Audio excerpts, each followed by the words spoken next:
Hey you guys. Okay, so the next flower we're going to talk about is Lisianthus.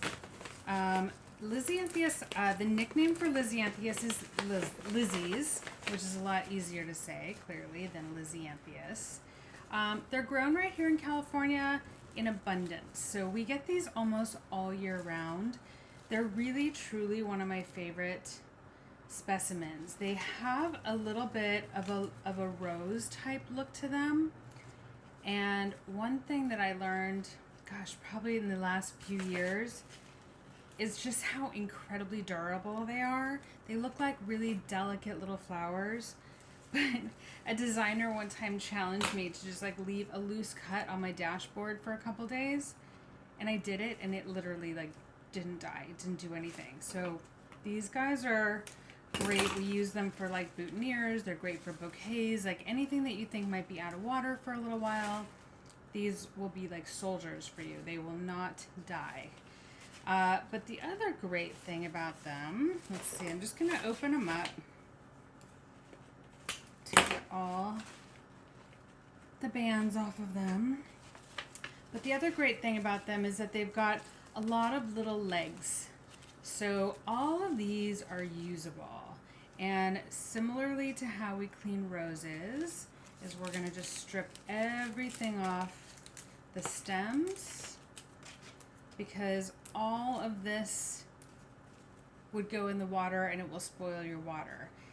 In addition to that, if you want to put these in a smaller vase, you can even start pulling off these little legs and treat them like they're their own stem. Now, I love a stem like this. Some people think, oh, the best part of this stem is the one with the flower on it. It's not true.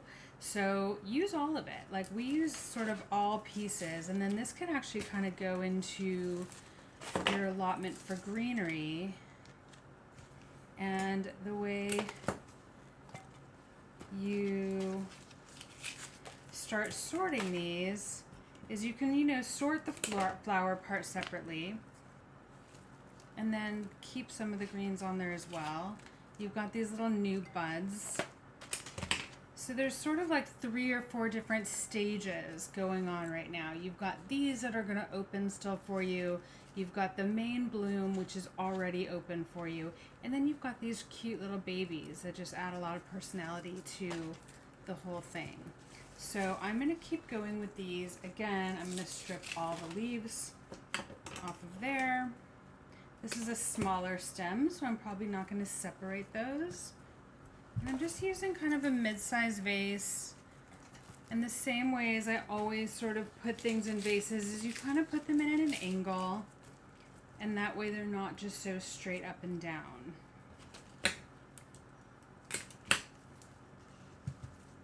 And I like to just keep turning my arrangement. And that way I kind of get fresh eyes on it every time. These are just single specimen arrangements, so there's nothing too overly complicated to learn here. You're just conditioning your flowers so that they last. Obviously, you don't want to put something in that has all this leaf coverage. And this is a big, giant stem. So I'm going to kind of break off some of these lower pieces because I want a clean stem that's going to be able to sort of stand on its own and not be overpowering to everything else that's in the vase. And now I can use these little guys the same way. Get in there. Okay. You're gonna freak out at how long these last. And some of these little guys will bloom, some won't. Either way, you're gonna have a nice little assortment of flowers. I'm gonna cut this guy a little shorter. See how this one kind of overwhelmed the vase? There. Now they're a little bit more orderly. And then, as always, keep everything on your paper so that you can neatly package it up and throw it away. And that's your bowl of Lizzies. They come in all colors. They come in purples, lavenders, whites, sometimes even like a pale yellow, pinks, obviously. They're starting to come up with really new colors, like almost like a brownish purple, which is pretty, more in the antique family.